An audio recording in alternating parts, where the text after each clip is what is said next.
Good morning, students. Welcome in EVE platform of Govind Madhav Public School.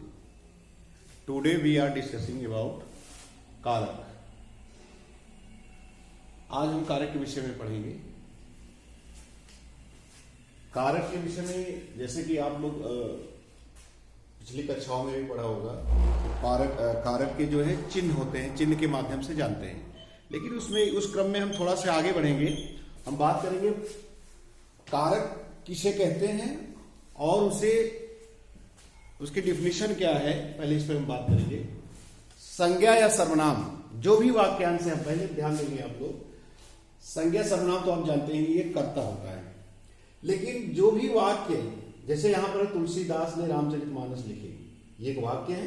अब इस वाक्य में अन्य शब्दों से उसके क्या संबंध स्थापित होते हैं, अन्य क्या संबंध स्थापित होते हैं. उस संबंध अन्य शब्दों से, खास करके जैसे क्रिया से कर्ता का क्या संबंध है, कर्म से कर्ता का क्या संबंध है, या कर्म का क्रिया से क्या संबंध है. तो इस संबंध के स्थापित होने पर जो एक स्वरूप बनता है, एक संबंधों का एक स्वरूप बनता है, उसे ही हम कारक, उस संबंधों को ही कारक कहते हैं.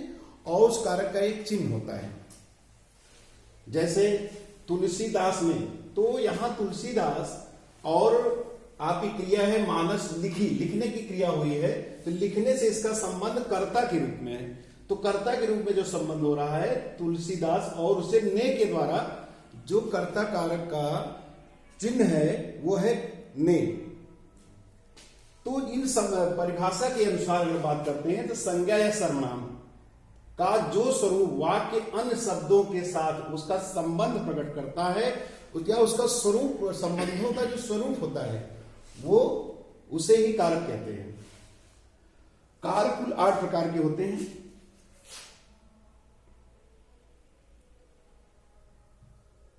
ये बताएंगे आपके कारक के 8 भेद हैं कुल, और इनके भी उसी के भेद के अनुसार इनके चिन्ह भी निर्धारित हैं. पहला हमारा है कर्ता कारक, दूसरा है कर्म कारक, तीसरा है करण कारक, चौथा है संप्रदान कारक.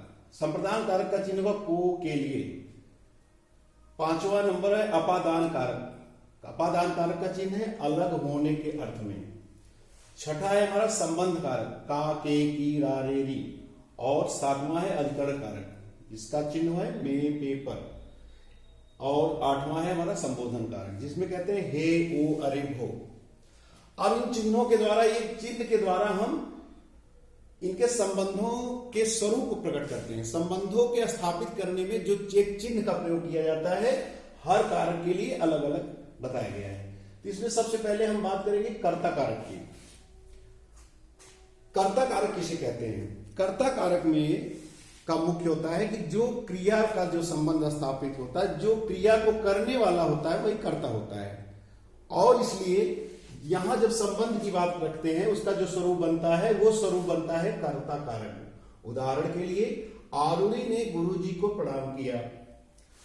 अब यहां पर जो आरुणि,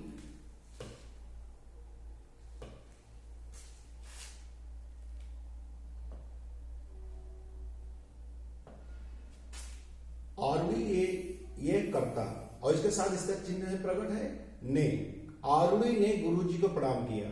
तो जो यहां प्रणाम करने का, अभिवादन करने का काम किया गया है, जो क्रिया है प्रणाम किया, उसका संबंध यहां कर्ता के रूप में, जो करने वाला वो आरुणि है. इसलिए यहां पर कर्ता कारक, इसका स्वरूप जो संबंधों का क्रिया से जो इसका संबंध बन रहा है, वो कर्ता कारक के रूप में है. और दूसरा एग्जाम्पल दिया गया है यहां पर कर्म कारक के लिए. कर्म कारक उसे कहते हैं, पहले हम बात करेंगे कर्म कारक. कर्म कारक उसे कहते हैं जिसका कर्ता के द्वारा सबसे ज्यादा प्रभाव जिस शब्द पर पड़ता है, उसे हम कर्म कारक कहते हैं.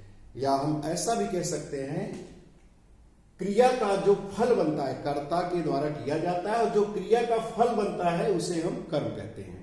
क्रिया का जो कर्म बनता है, उसे भी कर्म. तो इस तरीके से यहां पर क्रिया का जो फल बन रहा है, वो है, उसका प्रभाव पड़ रहा है गुरु जी के ऊपर.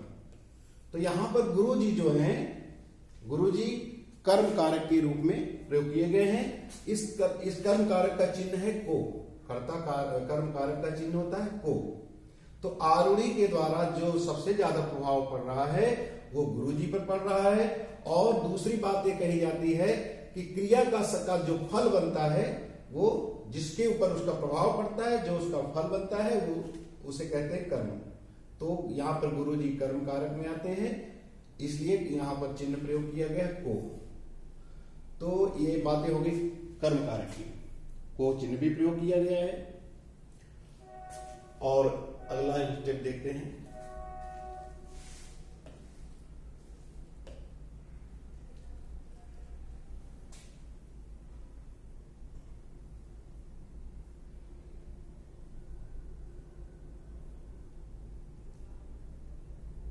हम अगला देखते हैं करण कारक।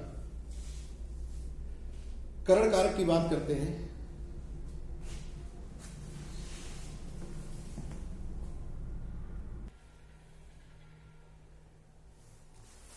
अब बच्चों अब बात करते हैं करण कारक की। नंबर 3 क्या था हमारा करण कारक। बच्चों अब देखेंगे नंबर 3 पर है हमारा करण कारक।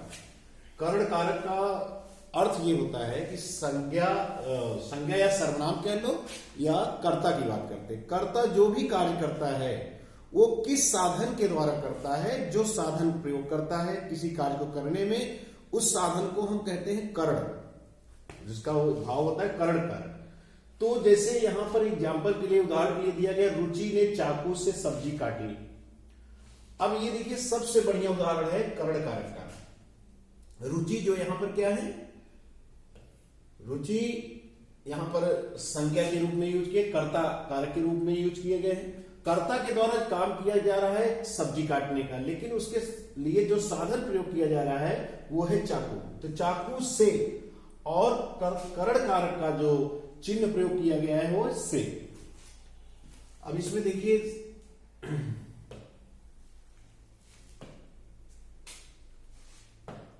अब यहां पर आपका ये है चाकू से। अब इसमें ये आपका होगा करण कारक। करण कारक का चिन्ह बताया गया आपको से।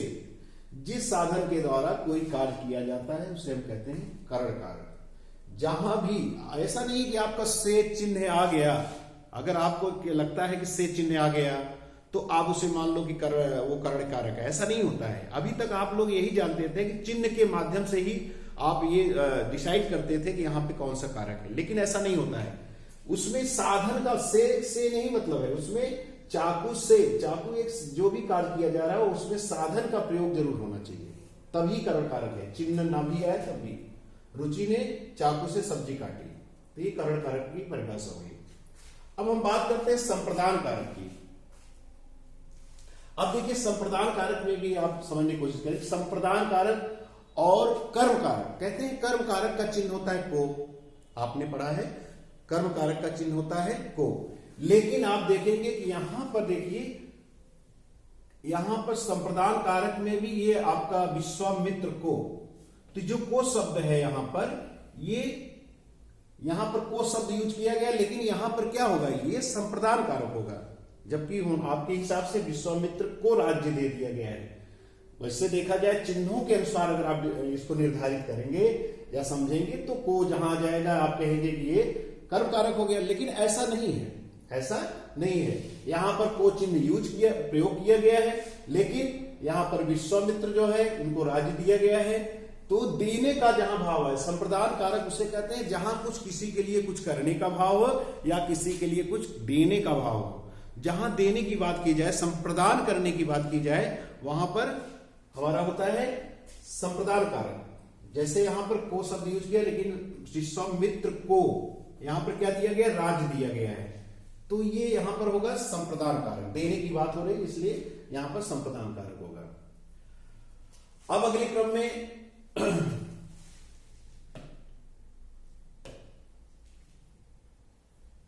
हम बात करेंगे अपादान कारक की, जो 5वें नंबर पे आता है।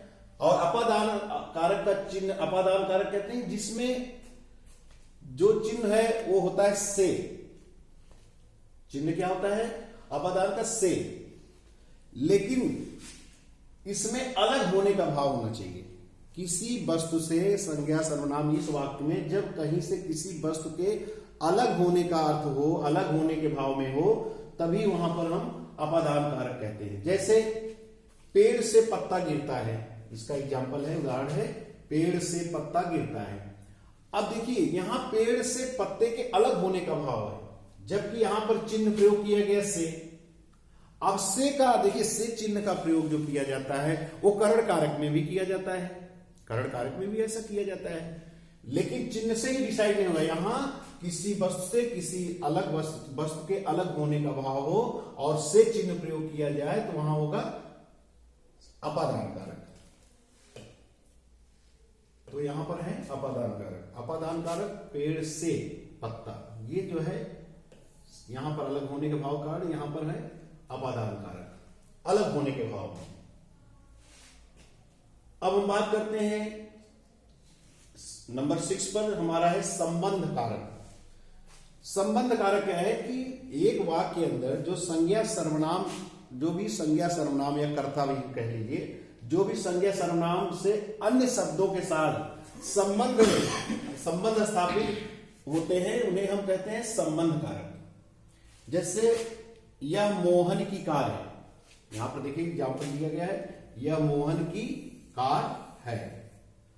अब यहां मोहन का संबंध किससे बन रहा है? मोहन जबकि संज्ञा है, यहां पर उसका संबंध बन रहा है कार से।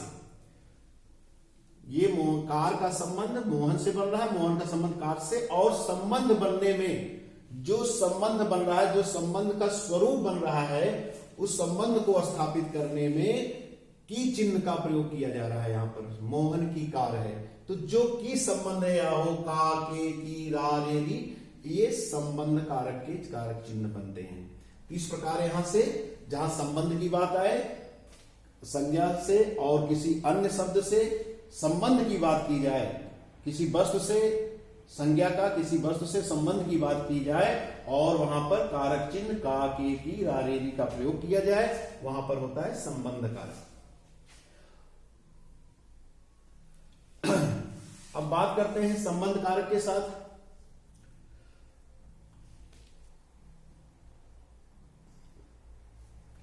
सर, इसके बाद थोड़ा सा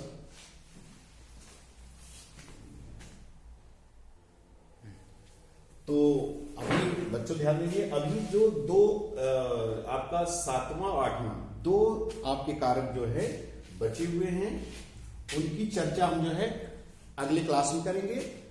और आज जितना आपको पढ़ाया गया है उस पर आप नोट्स तैयार करके व्हाट्सएप पे में भेजेंगे।